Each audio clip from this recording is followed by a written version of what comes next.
the fixed costs. So what happened here? Capacity didn't change. Did fixed costs go down or up?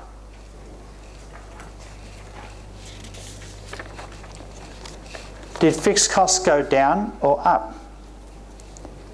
Down. Yeah, you've got one less, but really you had to employ 40. Okay, so you actually, the fixed costs associated with growth did not go up because of the growth. By going from 40 to 39, that affects your productivity, it doesn't affect your growth. Okay? You didn't have to go out and hire 5 more people because you were growing. Okay? So the fixed effect of growth is no change, it's 0. Okay? All right? There's lots of calculations here. We don't need to go through calculations. I want you to get comfortable with the sign. Okay? Just get comfortable with the sign, then you go away and go through the calculations. All right? Just look at this, you can eye view it and actually decide for yourself. Is the sign positive? Is it negative? All right? The conversion, the growth effect for R&D costs, okay? It hasn't changed. All right? The growth effect for the conversion costs, it went down. Okay? So really, you didn't have to spend more, so therefore there's no negative effect of costs there either. Okay? We're not talking about productivity changes. We're looking for costs that increase because you grew. You grow 15%, did any cost go up? You didn't have to employ any more. You didn't have to have any more capacity to support that growth. You see that? All right? But you had to buy more materials, so naturally the materials go up and down. The variable costs are always opposite to the revenue effect of growth. Okay? Fixed costs may not change. All right? So that's the tricky part. That's the growth side. Any questions on that? Just one question. For the third row for direct materials, that's measured in terms of square centimeters, right? Of silicon wafers, yes. Yeah. But then on the values show a decrease because in 2008 it was 3 million and in 2009 it's 2 million. Yes. How is that related to the growth? That's not related. That's related to, remember there are 3 groups of metrics. There's the growth metrics, productivity and price. So that is associated with improvement in efficiency. Yeah, that's the tricky part, all right? You want to separate growth from efficiency, okay? So have a close look at that, all right? So we're not looking at efficiency changes. We're trying to keep the efficiency, productivity, efficiency constant, assuming that the productivity or efficiency didn't change in 2008 to 2009. What is the effect of 15% increase in revenue? The effect is more material costs by 15%, but fixed costs didn't change, conversion costs didn't change. So there's no variance there. Okay, now we can go to your cost focus. There are price variables and then there are cost variables. I think they look at the second one is the cost effect, revenue effect, cost effect, and then after that is the profitability. Profitability, page 88, which doesn't affect chipset. Remember, chipset is not focusing on the pricing power. Okay?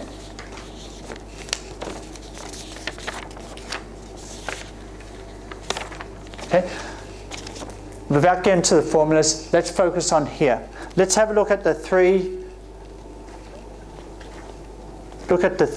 productivity improvements. The productivity improvements. Okay?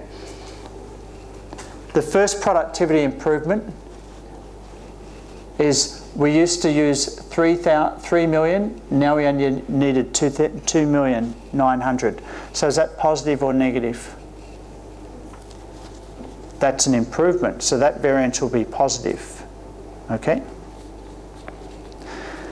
The second one, you needed 3,750,000 processing capacity, now you only need 3,500,000 processing capacity. Is that a positive or negative? That's positive too. Okay? Then we can look at the conversion costs of unit capacity. 428, now 435. Actually, that's a pricing side, okay? But the main parts are in the productivity. How much materials you're using for the output you're producing? How much capacity do you need for the output you're using? They're the two main metrics there. There are a few other metrics there, but there's no variances that are calculated. Finally is the pricing effect. Is the price effect positive or negative? It's negative. Now you only sell for 25. You used to sell for 27. So it's negative. Put a big negative next to that. What about the cost effect? Positive or negative? It's negative. It's got $1.40, now it's $1.50. What about conversion costs? 428, now 435. So the pricing metrics are very easy to work out. You with me? You can visual that, okay? And often management just want to know, you just want to have a look at the report. Yes, you can do all the variances, but in the end, is it positive or negative? So let me repeat. When we look at the growth metrics, we have 15% growth. We're interested in how that 15% growth affected direct materials. Well, you had to spend more on direct materials naturally. So the cost effect of growth is negative, the revenue effect of growth is positive. And the last part of the growth effect is, did you need more capacity? We had 40, now we've got 39. No, we didn't need more capacity. Okay? 3.75 million, 3.5, no. So that the capacity effect of the growth. So there's no capacity cost or fixed cost associated with that growth. Okay? Number two, productivity changes. And many of you understand that, the input-output relationship.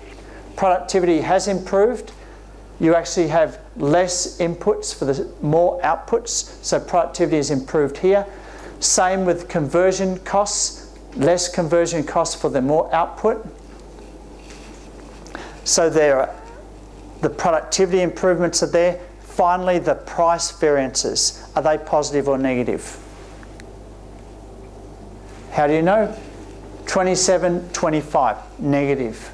$1.40, $1.50, negative. Okay, 428, 435, negative. Okay? Go home, have a look at the formulas, okay, for the actual calculations. My main point in the lecture is don't get overly confused with the formulas. Try and get comfortable with, you do a visual of this and just get a sense of what is the sign. Get the sign first, and you're more than halfway there in working out the variances. Okay, so I don't want to bore you with all the formulas. So let me just stop there and repeat what we did today, especially with chipset. We worked out chipset was a cost leader. We worked out that chipset, if it wanted to execute cost leadership strategy, it had to do some value engineering or process value analysis or functional analysis, had to do something that we'd learned in week 2 or week 3. We next learnt that chipset had a very sophisticated balanced scorecard, and that presented. and a sophisticated strategy map. And some of you ask questions about, well, how do they actually work in the real world? Well, strategy maps start off very basic, but over time, if companies gather data and analyse it, they can actually formalise the relationships between the various parts of the strategy map. Why do we have a strategy map? To help get consensus over what comes first, second, third in terms of things happening, the systems thinking in the organisation. Then you can put measures to the system. And what we learnt at the end was, well, let's just look at some financial measures for chipset. And we only need to look at the growth and the productivity metrics. Why? Because chipset is not focusing on the pricing metrics. Next week we're going to look at the quality measures and some more systems thinking examples. Okay, so that finishes today's lecture. A little bit over time, so thank you very much. Questions? Question out of the topic. Why reduce selling price when your costs are increasing? That's a very good question. The question is, why do they reduce selling price when the costs are increasing? They may not have the power to set the price.